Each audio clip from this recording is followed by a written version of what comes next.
I was 17 when I realized I didn't belong in my own family. They loved my sister, Marissa. Everything she did was magical. When she brought home a B, they clapped.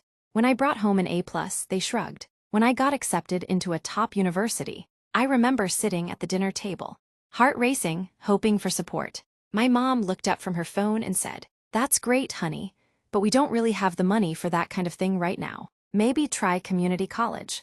A week later, they threw Marissa a $10,000 Sweet 16 party with a horse. I swallowed it, I didn't complain.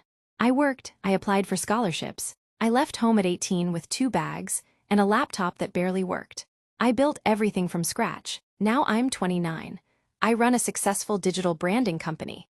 I've hired people, bought a home, and just finished paying off my student loans.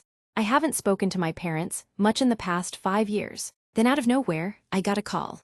My dad said, "We need to talk. It's about Marissa's wedding." I thought maybe they wanted me to attend, maybe walk her down the aisle or something. Instead, my mother's voice cut in. She's always dreamed of a fairy tale wedding. "We're trying to book this vineyard estate in Napa. The full package costs $150,000. We've raised $40,000 so far.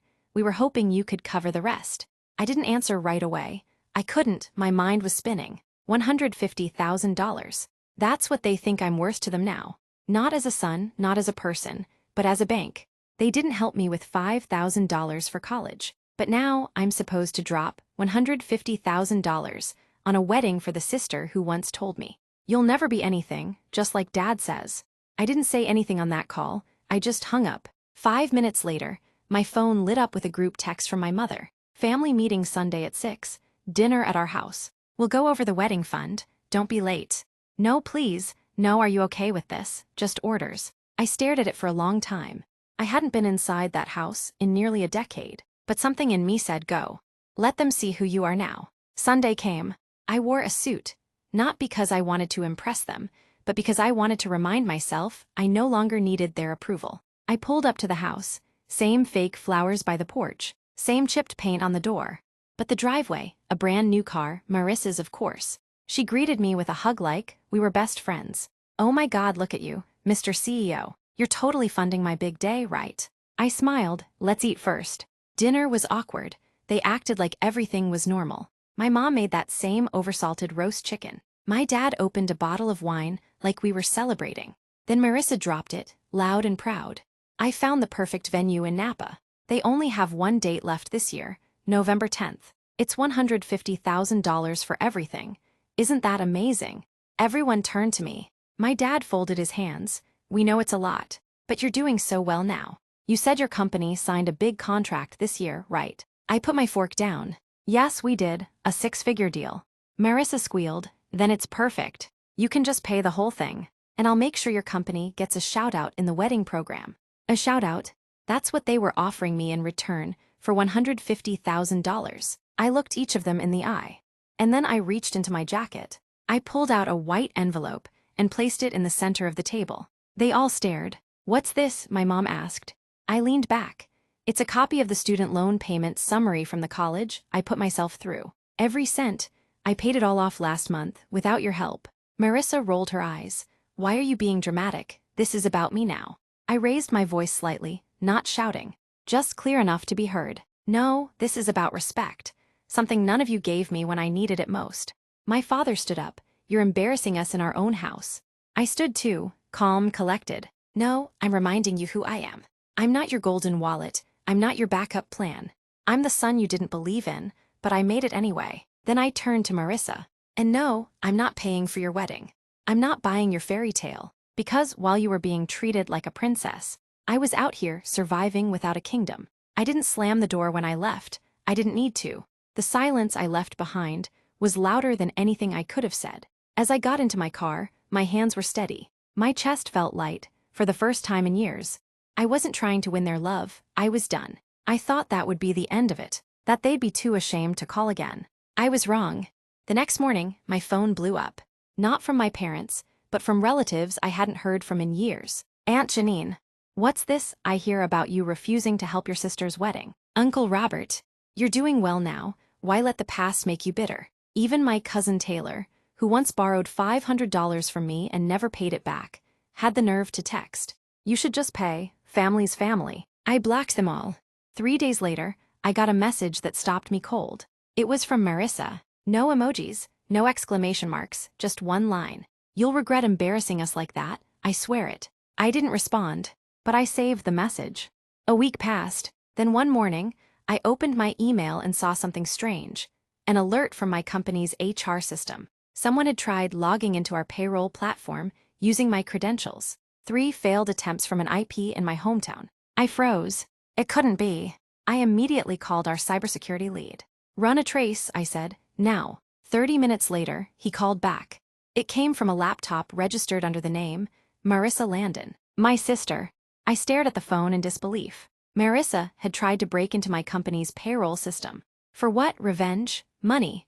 Was this about the $150,000, or was there something more? I could have gone straight to the police, but I didn't. Not yet. Instead, I drove straight to my parents' house. Again, when they saw me at the door, my mom smiled. Clueless, changed your mind about the wedding. I ignored her and walked in. Marissa was on the couch in leggings, painting her nails like nothing had happened. She didn't even look up. Oh, look who finally grew a spine. I dropped a printout of the trace report on the table in front of her. She glanced at it, then froze. I know what you did, I said quietly. You tried to log into my company. You committed cyber fraud. My dad stood up fast. What is this about? I didn't even look at him. Marissa, tell them, or I will. She opened her mouth, then closed it. Tell them how you used your fiancé's old laptop. How you guessed my password. Tell them how you planned to borrow the company funds and call it a family emergency. My mom gasped. My dad looked stunned. But Marissa, she just laughed. Why do you care? You have more money than you know what to do with. I just wanted a piece, something I actually deserve. I stepped closer, my voice low. You don't deserve a cent from me, but now you do deserve something else. Charges. This isn't just family drama anymore. This is a crime. Her face fell. You wouldn't. I already filed a report. There was a knock at the door. 3 firm knocks. Everyone froze. I turned the knob. 2 uniformed officers stood there. Marissa Landon, one asked. Marissa's eyes went wide. You actually called them. I didn't flinch. Marissa Landon. The officer repeated, voice steady but firm. She looked at our parents like they could somehow protect her. My mom stepped in front of her, voice trembling. There must be some mistake. She's just a girl. She didn't mean anything by it. The officer didn't blink. Ma'am, we have an active report and digital evidence tracing a breach attempt to this address and this individual. We need to ask her some questions at the station.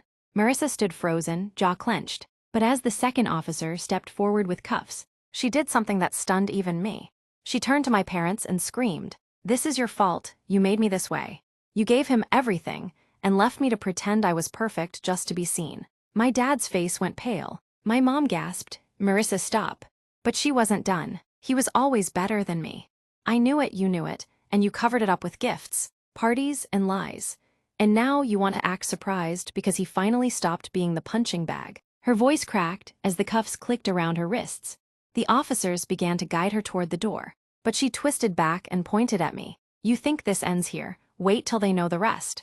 You're not as clean as you think, brother. That last word, dripping with venom, chilled me. I didn't respond. I couldn't, because for the first time, I wasn't sure what she meant. The officers took her away. The door closed. My mom collapsed into a chair, crying. My dad walked past me without saying a word. But my heart was hammering with one question. What did she mean by the rest? I couldn't sleep that night. Marissa's last words kept echoing in my head. Wait till they know the rest. What rest? What was she talking about? I turned on my laptop and stared at the glowing screen, trying to focus on work, but nothing clicked. My company was safe. The breach had been stopped. But now something else, something more personal, was under attack. I opened my old email account, the one I hadn't used since college. I figured maybe something was there. Some clue. Marissa was sneaky, but she was never subtle. That's when I found it. An unread email from 9 years ago. Subject line, "You deserve to know." I almost didn't open it, but I did. And inside was a single sentence. Ask mom why your birth certificate doesn't match your baby album. My stomach dropped. I went to the closet, pulled out the dusty box of childhood stuff they handed me when I first moved out. Inside were photos, report cards, a teddy bear missing one eye, and my baby album. There it was, our baby boy, with my full name written in blue ink on the front.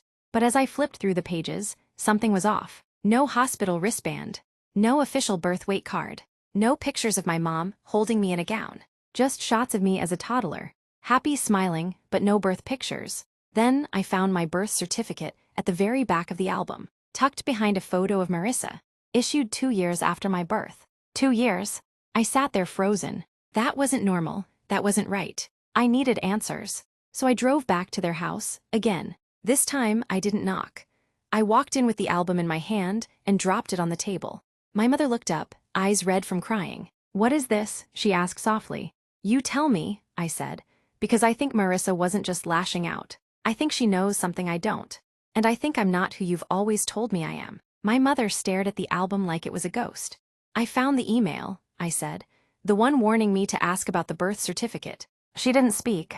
"I want the truth," I said louder now. "Not your version, not Dad's silence, the truth." She looked so tired. Her hands trembled as she sat down, clutching the edge of the kitchen counter like her legs were about to give out. Then she whispered, "You were never supposed to find out."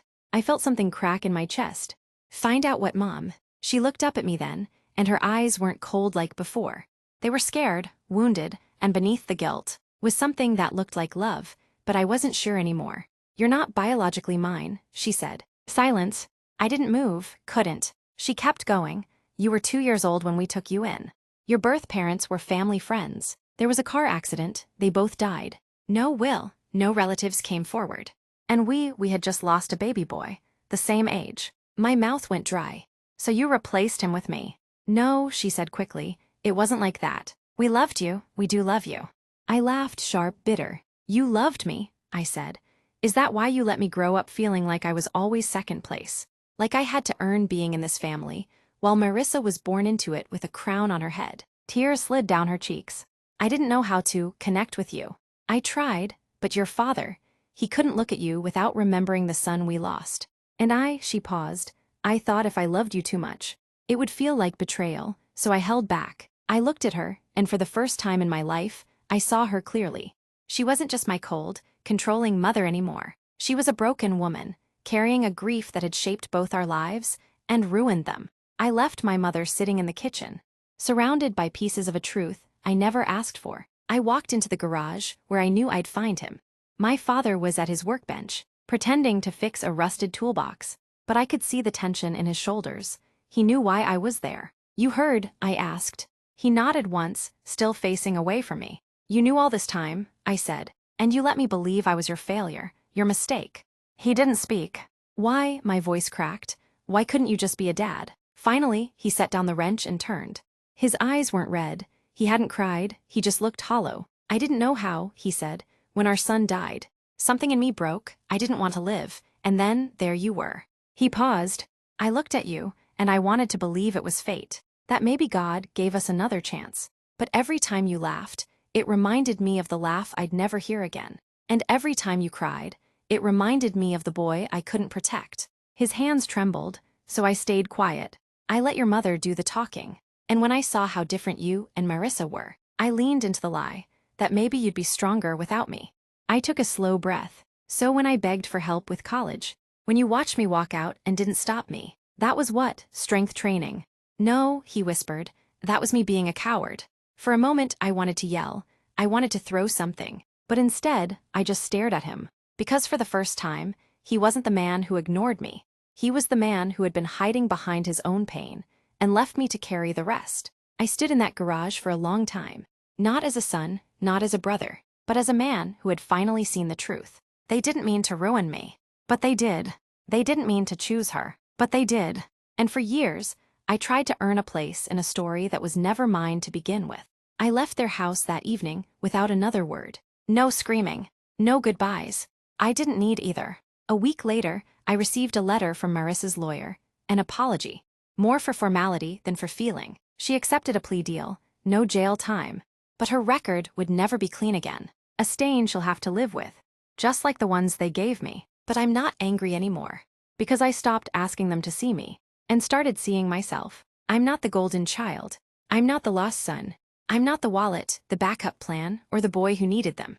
I'm the man who built his own worth, brick by brick, in silence, and I no longer need their permission to be whole.